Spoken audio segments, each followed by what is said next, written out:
తాకట్టులో ఉన్న మీ బంగారాన్ని విడిపించి ఆ రోజు ఆన్లైన్ రేటుకి మేము కొంటాం. Bhavani gold company. గ్యాస్ట్రిక్ సమస్యలతో బాధపడుతున్నారా? అయితే సంప్రదించండి హోమియో కేర్ ఇంటర్నేషనల్. నమస్కారం, వెల్కమ్ టు సుమన్ టీవీ. నేను గీతాంజలి. ప్రస్తుతం మనతో పాటు ఇస్కాన్ నుంచి ప్రణవానంద ప్రభుజీ ఉన్నారు. వారి గురించి చెప్పాలంటే ప్రపంచవ్యాప్తంగా ఎన్నో ప్రదేశాలకు వెళుతూ ప్రవచనాలు చెబుతూ ఉన్నారు. ప్రత్యేకంగా శ్రీకృష్ణ భగవానుడు గురించి, ఆయన లీలల గురించి, ఆయన తత్వం గురించి, మన నిత్య జీవితంలో మనకు అవసరమయ్యేటువంటి ప్రతి విషయము, మనకు వచ్చేటువంటి ప్రతి సందేహము భగవద్గీత చదివితే అందులో మీకు ఒక సమాధానం దొరుకుతుందని చెప్తారు ప్రభుజీ. అందులోనూ ఎన్నో సందేహాలు మనకు వస్తూ ఉంటాయి. ప్రత్యేకంగా ఆయన మాటలు ఎలా ఉంటాయంటే చిన్నవాళ్ల నుంచి పెద్దవాళ్ల వరకు ప్రతి ఒక్కరికి అర్థమవుతుందా కృష్ణ తత్వం గురించి. అలాగే మరొకసారి వారిని స్టూడియోకి ఆహ్వానించాము. వారితో మాట్లాడి మరిన్ని విషయాలు తెలుసుకుందాం ఆ కృష్ణయ్య గురించి. ప్రభుజీని ఆహ్వానిద్దాం. హరే కృష్ణ ప్రభుజీ, ఎలా ఉన్నారు? మళ్ళీ గ్యాప్ వచ్చింది, గ్యాప్ తర్వాత చాలా సంతోషం మాట్లాడడం. ఎన్నో ప్రశ్నలు, అంటే కనీసం ఒక సంవత్సరం అవుతోంది, సంవత్సరంన్నర దగ్గర. ఈ టైంలో చాలా మందికి సందేహాలు తీరాయి, వాళ్ళ సన్మార్గంలో వెళ్తూ ఉన్నారు. కానీ ఇంకా చాలా మంది ముందుకొస్తూ ఉన్నారు, సందేహాలు అడుగుతున్నారు నివృత్తి చేసుకోవడానికి. ఇందులో భాగంగా చుట్టూ అంత నెగిటివిటీ పెరిగిపోతుంది. అటు సొసైటీలోనూ నెగిటివిటీ చూస్తున్నాం, ఇళ్ళ పరిసరాల్లో చూస్తున్నాం, ఇంట్లో చూస్తున్నాం, మా ఒంట్లో కూడా చూస్తున్నాము. అసలు ఏంటి నెగిటివిటీ, ఎందుకు ఇంతగా ఎక్కువైపోయింది, దాని నుంచి బయటపడే మార్గాలు ఏమన్నా ఉన్నాయా అని అడుగుతున్నారు. నెగిటివిటీ నుంచి బయటపడాలి అని అంటే పాజిటివిటీ వ్యక్తి దగ్గరికి వెళ్ళాలి. మన నేచర్, మీరు అన్నారు కదా, మన ఒంట్లో నెగిటివిటీ ఉంది, కుటుంబంలో నెగిటివిటీ ఉంది, సమాజంలో నెగిటివిటీ ఉంది అని. నెగిటివిటీ ఉంది, పాజిటివిటీ కూడా ఉంది. మనం జస్ట్ పాజిటివిటీ దగ్గరికి వెళ్ళాలి, అది మనం చేయాల్సిన ప్రయత్నం. మనం ఎలాంటి వాళ్ళ, ఇప్పుడు చూడండి, ఇనుము అయస్కాంతం దగ్గర పెట్టామనుకోండి, అయస్కాంతం యొక్క శక్తి ఇనుముకు వస్తుంది. మీరు ఎప్పుడైనా ఎక్స్పెరిమెంట్ చేస్తారో? చిన్నప్పుడు మా టీచర్ ఈ విషయాన్ని చూపించేది. అయస్కాంతం పైన ఇనుముని బాగా కొద్దిసేపు రాసి ఇంకొక ఇనుము దగ్గర పెట్టామనుకోండి, లాగేస్తుంది. ఇనుము నేచర్ కాదు, కానీ అయస్కాంతం దగ్గర ఉండటం వల్ల ఇనుముకి కూడా ఆ అయస్కాంత శక్తి వచ్చింది. అలానే మనం ఎంత నెగిటివ్ గా ఉన్నా సరే ఒక పాజిటివిటీ కనెక్ట్ అయిపోయాం అనుకోండి, మనకు కూడా పాజిటివిటీ వస్తుంది. ఈ ప్రపంచంలో అన్నిటికంటే పాజిటివ్ సోర్స్ ఏదైనా ఉంటే అది భగవంతుడే. భగవంతుడి దగ్గరికి ఎంత దగ్గరగా ఉన్నాం అనుకోండి, మనం అంత పాజిటివ్ గా ఉంటాం. మనం ఎంత ఆధ్యాత్మిక మార్గంలో ఉన్నాం అనుకోండి, అంత పాజిటివ్ గా ఉంటాం. ఇది చాలా మందికి తెలియదు. నెగిటివిటీ, బాధలు, డిప్రెషన్, మెంటల్ హెల్త్ అని పాపం బాధపడుతుంది. కానీ దీని అన్నిటికీ ఒక సొల్యూషన్ ఏంటి అని అంటే పాజిటివ్ గా మన మైండ్ సెట్ ని మార్చుకోవటమే. ఎలా మార్చుకోవటము అనేది మంచి వాళ్ళ యొక్క సాంగత్యంలో ఉండటం. వినాయకుడిని చూసారనుకోండి, ఫస్ట్ విషయం మనకు కనిపించేది ఆయన పెద్ద పెద్ద చెవులు కనిపిస్తాయి. కరెక్ట్. నోరు కనిపించదు, తొండం కింద ఉంటుంది, కానీ చెవులు మాత్రం కనిపిస్తాయి. మనకి ఈ ప్రపంచంలో గణపతి చెప్పేది ఏంటి అని అంటే మంచి మాటలు వినడానికి ఎక్కువగా శ్రద్ధని పెట్టు. అందరు కూడా బడబడ బడబడ మాట్లాడడానికి చాలా ఇంతూజియాస్టిక్ గా ఉంటారు, కానీ వినడానికి ఇంతూజియాస్టిక్ గా ఉంటారు. కాబట్టి ఎంత మనం మంచి విషయాలు వింటాము. మీకు ఒక ప్రిన్సిపల్ చెప్తాను. Good in, good out, bad in, bad out అనే ప్రిన్సిపల్ ఉంది. మనం లోపల ఏదైతే స్వీకరిస్తామో అది మన నుంచి బయటకు వస్తుంది. నెగిటివిటీ లోపలికి ఉంది. లోపల సపోజ్ మనం అనుకుంటున్నాం, అరే నా లోపల మొత్తం నెగిటివిటీ ఉంది. ఎక్కడి నుంచి వచ్చింది ఈ నెగిటివిటీ? మనం తెచ్చి పెట్టుకున్నాం నెగిటివిటీ. మనం చాలా పాజిటివ్ గా ఉన్నాం. కొంతమంది అంటారు, ప్రభుజీ చాలా పాజిటివిటీ వస్తుంది ఎప్పుడైతే మనం మందిరానికి వెళ్తామో, ఎప్పుడైతే సాధువుల్ని కలుస్తామో. ఎందుకు ఆ పాజిటివిటీ ఇచ్చింది? ఎందుకంటే పాజిటివిటీని తెచ్చుకున్నాం కాబట్టి. మనం కరెంట్ వైర్ ని పట్టుకుంటే ఎలా అయితే కరెంట్ షాక్ కొడుతుందో, భగవంతుని ఎప్పుడైతే పట్టుకుంటే ఆ పాజిటివ్ ఎనర్జీ, ఆధ్యాత్మికత భావనలో ఉండే ఒక ప్రశాంతత. పాజిటివిటీ అంటే ఏం లేదండి, ఎక్కడైతే ధర్మమో అది పాజిటివ్, ఎక్కడైతే ఆ ధర్మమో అది నెగిటివ్. కాబట్టి భాగవతంలో ఒక విషయం చెప్పారు, మద్యంపానం శ్రియాసూన యథా అధర్మశ్చ చతుర్విధం. ఎక్కడైతే ఈ 4 వస్తువులు ఉంటాయో అక్కడ తప్పకుండా నెగిటివిటీ ఉంటుంది. మీకు చాలా జాగ్రత్తగా ఈ విషయాన్ని పరిశీలన చేయాలి అందరూ. ఎక్కడైతే ఈ 4 చెడు అలవాట్లు ఉంటాయో, ఏంటి ఆ 4 చెడు అలవాట్లు? ఎక్కడైతే మాదక ద్రవ్యాలను సేవిస్తూ ఉంటారు. చూడండి, మీరు ఒక ఈ ప్రపంచంలో మేము ఎప్పుడూ వెళ్ళలేదు, కానీ విన్నాం, కానీ చూసాము వీడియోస్ కానీ ఎప్పుడైనా. మీరు చూడండి ఎక్కడైనా ఈ డిస్కోటెక్స్ అని పబ్స్ అని ఉంటాయి చూడండి, అవన్నీ చీకటిగా ఉంటాయి. అవును. చాలా మొత్తం అన్ని అంధేరా మొత్తం చీకటి ఉంటుంది. దాని లోపల ఏవో అక్కడక్కడ లైట్లు వేసి ఉంటారు. ఎందుకు అంటే ఇది తీవ్రమైన తమో గుణానికి చెందిన పని అన్నమాట. మాదక ద్రవ్యాలు సేవించటం, డ్రగ్స్ అని, తర్వాత గుట్కా, మాణిక్ చంద్, తర్వాత మందు తాగటం, ఇవన్నీ కూడా తమో గుణానికి సంబంధించి. అందుకే మీరు చూడండి ఎవరైనా ఇలాంటి తప్పు పనులు చేసే వాళ్ళ దగ్గరికి మనం వెళ్ళామనుకోండి, వాళ్ళు ఒక స్టేట్ ఆఫ్ వాళ్ళని చూస్తేనే మనకు కూడా ఏంటి అసలు వీడు నార్మల్ గా ఉన్నాడా లేదా అని అనిపిస్తూ ఉంటుంది అనమాట. తాగాక ఎవరైనా చూసారా మీరు ఎప్పుడైనా? చూసానండి. వాడు మైకంలో ఉంటాడు. అవును, ఈ లోకంలో ఉండరు అసలు. ఎందుకు అలా ఉంటారంటారు? దాని యొక్క ప్రభావం అనిపిస్తుంది మీకు. మా ఒక స్వామీజీ ఉన్నారు మా ఇస్కాన్ లో, రాధా గోవింద మహారాజ్. ఆయన అంటారు, తుమ్తో భోగ్ కో భోగ్నే చలా పర్ భోగి తుమే భోగ్ లియా అని అంటారు. ఆయన ఏమనుకున్నారు, మనం ఏదో ఎంజాయ్మెంట్ కోసం ఒక పని చేయడానికి వెళ్తే ఆ ఎంజాయ్మెంటే మనల్ని తినేసింది అనమాట. అందుకే కదండి ఇప్పుడు తాగేవాడు, అమ్మో నేను తాగకపోతే చచ్చిపోతాను, అడిక్ట్ అయిపోయాడు. మద్యం పానం శ్రియా అసూన, ఎక్కడైతే జూదం ఆడతారు. ఇప్పుడు చూడండి కొంతమంది అయితే ఎప్పుడు చూడండి ఇప్పుడు IPL అని అవి ఇవన్నీ ఏది నడుస్తుంది సరే, ఇప్పుడైతే ఎక్కడైనా ఎలక్షన్స్ నడిచినా సరే, ఏదైనా టీవీలో రియాలిటీ షోస్ నడిచినా సరే, ఎవరు గెలుస్తారు అది డబ్బులు పెట్టేసి ఎప్పుడు ఆ టెన్షన్ లో ఉంటారు. మమ్మల్ని కూడా అడుగుతారు, టెన్షన్ ఎక్కువైపోతుంది మేమేం చేస్తాం, ఫస్ట్ ఆ పని ఆపేసి అప్పుడే కదండి. ఇప్పుడు మీకు ఒక విషయం చెప్తానండి, కష్టపడని డబ్బులు ఎప్పుడైనా సరే మనతోటి ఉండవు. ఈజీగా వచ్చిన డబ్బులు ఈజీగా వెళ్ళిపోతాయి. కరెక్ట్. మద్యం పానం శ్రియా సూన, ఎక్కడైతే ప్రాణి హింస జరుగుతుందో, పశు హింస జరుగుతుందో, ఎప్పుడైతే మన యొక్క సొంత ఇంద్రియ సంతృప్తి కోసం మనం పశువుల్ని ప్రాణుల్ని చంపేస్తాం, ఆ ప్రదేశంలో ఎప్పుడైనా ఆ నెగిటివ్ ఎనర్జీ, ఇప్పుడు చూడండి మీరు ఆలోచన చేయండి, ఒక దగ్గరికి ఎవరైనా చనిపోయారు అనుకోండి, మనం వెళ్ళి రాగానే స్నానం చేసేయండి, బట్టలు ఉతికేసేయండి. ఎవరైనా డెడ్ బాడీ వెళ్తుంది అనుకోండి, ఇంటి ముందు నుంచి తలుపులు వేసేసి ఆ నెగిటివ్ వైబ్రేషన్స్ వచ్చేస్తాయి అని ఇంత జాగ్రత్తగా చూసుకొని, శ్మశానం ముందు నుంచి వెళ్ళినా సరే కొంతమంది తల్లు చేసుకుంటూ ఉంటారు, పక్కన నుంచి ఏదైనా డెడ్ బాడీ వెళ్తున్నాను చాలా అనీజీగా ఫీల్ అయిపోతాం. అరే చిన్నపిల్లలకి అంటారు చూడొద్దు అని. అదే డెడ్ బాడీని మంచిగా నీట్ గా అలంకరణ చేసి ప్లేట్ మీద తీసుకొని తిను అని తినిపించారనుకోండి, అక్కడ డెడ్ బాడీయే, ఇది డెడ్ బాడీయే. ఈ డెడ్ బాడీ అంటేనే ఒక నెగిటివ్ కానిటేషన్ మనం చూస్తాం అనమాట. ఆ నెగిటివ్ ఎనర్జీ, మీరు చనిపోయిన వాళ్ళని చూసారనుకోండి ఎక్కువసేపు ఉండలేరండి, మీరు అక్కడ చూస్తూ ఉండలేరు, చూడలేం. కాబట్టి ఆ డెడ్ బాడీస్ ని మనం శరీరంలోకి నింపేసాం అనుకోండి, ఆ నెగిటివ్ ఎనర్జీ అంతా కూడా మనలోకి వచ్చేస్తుంది. మనం ఎప్పుడైతే ప్రాణి హింస జరుగుతుందో ఆ నెగిటివ్ ఎనర్జీని ఈ న్యాచురల్ కలామిటీస్ కి దారి తీస్తాయి. తెలిసినా మీకు? ఇప్పుడు వైనాడ్ లో ఫ్లడ్స్ అయ్యాయి, మీరు చూసే ఉంటారు. ఆ కొండ చేలో మొత్తం పరిగిపోయి మొత్తం ఊర్లంతా వెళ్ళిపోయి. ఎందుకు అలా జరుగుతుంది? ఒక రీజన్ చెప్తున్నారు అక్కడ. ఒక టీవీలో చూసింది ఏంటి అంటే, ఒక ప్రెగ్నెంట్ ఏనుక్కి పైనాపిల్ బాంబు పెట్టి చంపేశారు. తెలుసా మీకు? అది కరోనా టైంలో. ఇప్పుడు చాలా మంది అడుగుతారు, దీనికి దానికి ఏదైనా కనెక్షన్ ఉందా అని మమ్మల్ని కొంతమంది అడిగారు. కనెక్షన్ ఆ ఒక్క ఏనుగుతో చేసినందువల్ల అయ్యుండకపోవచ్చండి, కానీ ప్రాణి హింస ఎప్పుడైతే ఆ నెగిటివిటీ ఒక లెవెల్ కి చేరుతుందో, ఆ నెగిటివిటీ అది ఒక్కసారి యాక్టివేట్ అయిపోయి ప్రకృతి వైపరీత్యాలన్నీ కూడా వస్తాయి. కాబట్టి మేము ఒక వీడియో చూసాము, అమెరికాలో ఒక హైవే పైన వెళ్తూ ఉంటే ఏడుపులు వినిపిస్తున్నాయి అన్నమాట. ఆ వీడియో రికార్డ్ చేశారు, ఆడియో.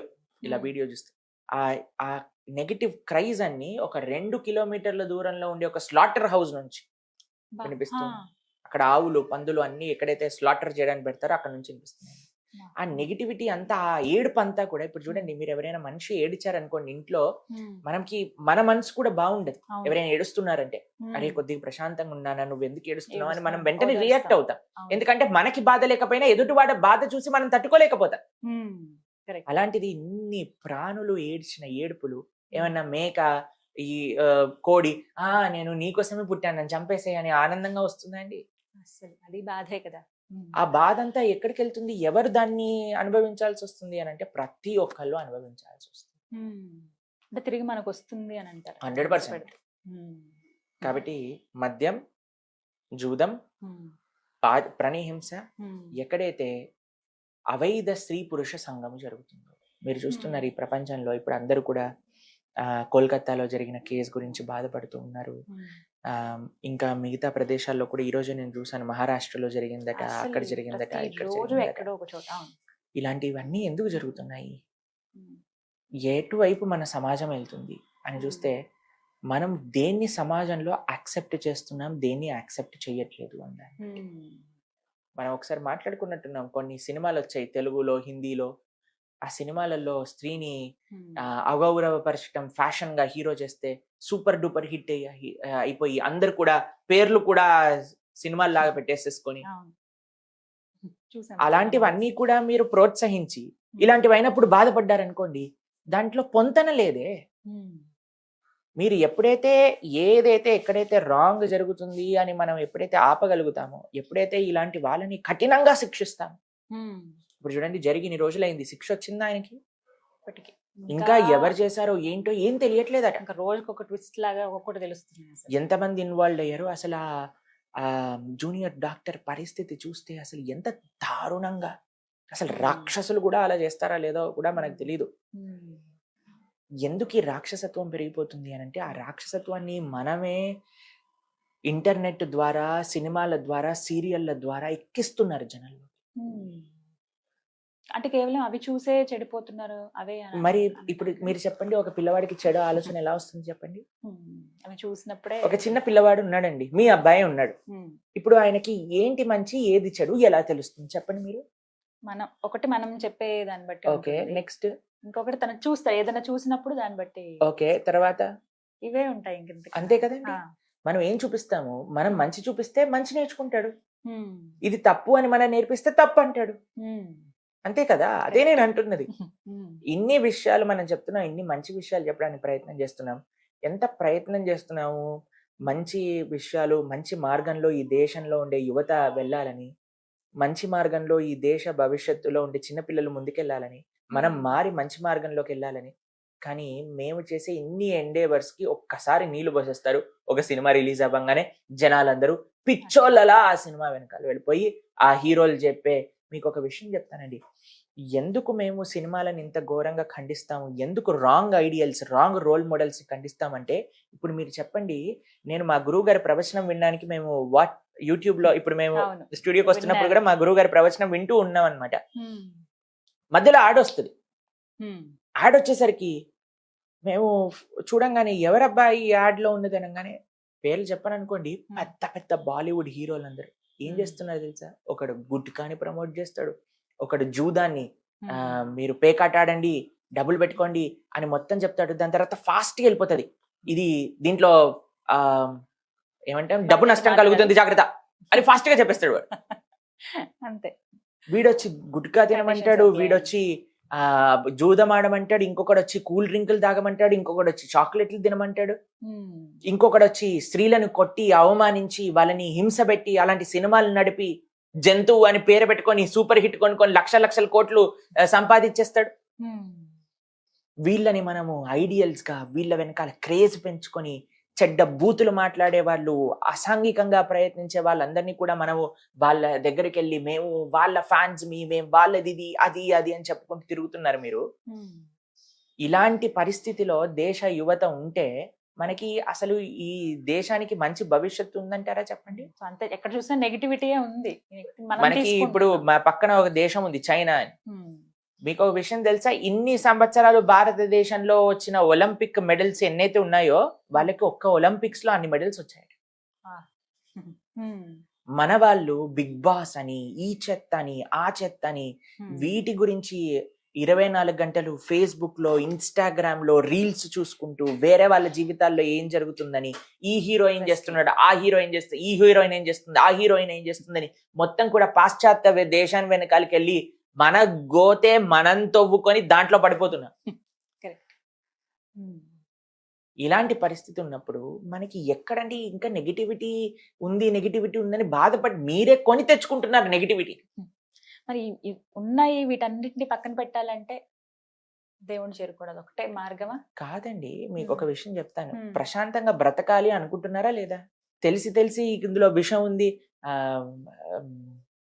కొద్దిగా విషం తాగండి, కొద్దిగా బాగుంది అని అంటే మీకు దాహం వేస్తుంది, ఈ విషయం తీసుకోండి దాహం తీరిపోతుంది అని అంటే మీరు తాగుతారా? అస్సలు. పర్వాలేదు, నాకు దాహం తీరకపోయినా పర్వాలేదు, నేను ఒక గంట సేపు అయినా వెయిట్ చేస్తాను, నేను నీళ్ళు వచ్చినప్పుడే తాగుతానంటారా? అవును. మరి మీరు బ్రతకాలి, మీరు ఆనందంగా ఉండాలి అంటే దీన్ని పక్కన పెట్టాల్సిందే. ఇది ఎంటర్టైన్మెంట్ అనుకోవటం అది మనం చేసే తప్పు.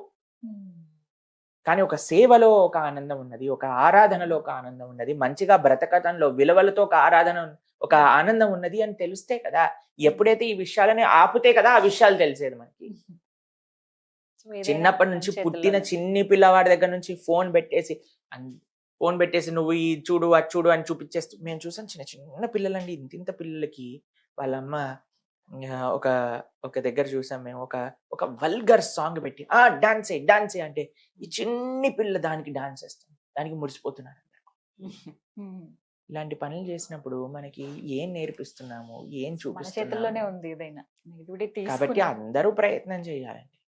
ఇప్పుడు మనం ఇంత ఆధ్యాత్మిక ప్రోగ్రామ్ చేసేసి మళ్ళీ మనం ఏదైనా భౌతికంగా మాట్లాడేసేసి పిచ్చి పిచ్చి విషయాల్ని కూడా మనం ప్రమోట్ చేసేస్తాం అనుకోండి, అప్పుడు మనం ఎండేవర్స్ మొత్తం కూడా పోయినట్టే కదండి.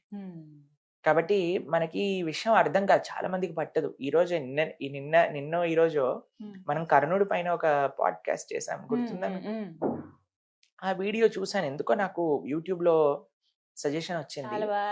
అయితే దాన్ని చూసాను, కమెంట్స్ చదువుతున్నాను అనమాట.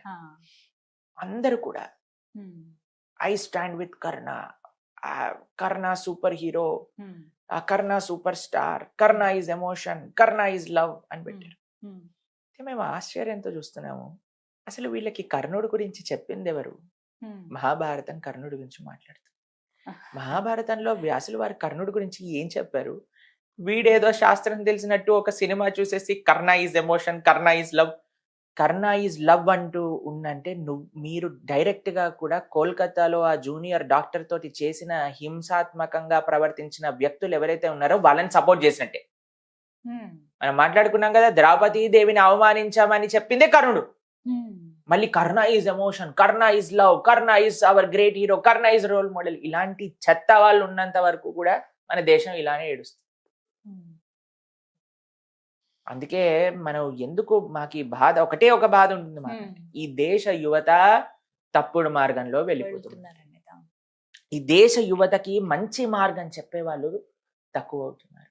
మంచి మార్గం చెప్తున్నా సరే వినేవాళ్ళు ఎంతమంది, ఎంత ప్రయత్నం చేస్తున్నాం. మా జీవితం అంతా కూడా భగవద్ ధర్మ మార్గంలోకి సమర్పణ చేసి మేము ఈ రోజు మాట్లాడుతున్నాం అంటే ఏది కూడా మాకు రిటర్న్ అవసరం లేదండి. ఎప్పుడైనా మేము ఏదైనా ఆశించామా? అసలు ఒకటే ఒక విషయం, మా ఆశయం ఏంటి అని అంటే ఎవరైనా పిల్లలు విని వాళ్ళకి మంచి విషయాలు తెలుసుకుంటారేమో అనే భావన. కాబట్టి ఎంత వరకైతే మన సమాజం ఈ కట్టుబాటులో ఉండదో, మనము మంచి వ్యక్తుల దగ్గర నుంచి మంచి విషయాలు ఏవైతే శాస్త్రీయమైన విషయాలు వాటిని మేము వింటాము అని సంకల్పం చేసుకోదో, అప్పటి వరకు నెగిటివిటీ అనేది ఉంటుంది. ఆ నెగిటివిటీ అనేది పెరుగుతుంది. మీ చాయిస్ మీ చేతుల్లో ఉంది, మీ పిల్లల చేతుల్లో ఉంది, మీరు ఎలా పిల్లల్ని పెంచుతుందో ఉంది. మనకి పాజిటివ్ ఆప్షన్స్ ఉన్నాయి, నెగిటివ్ ఆప్షన్స్ ఉన్నాయి. మనం ఏం చూస్ చేస్తామో దాన్ని బట్టి అదే ఫ్యూచర్ ఉంటుంది. చక్కగా వివరించారు ప్రభుజీ. హరే కృష్ణ. హరే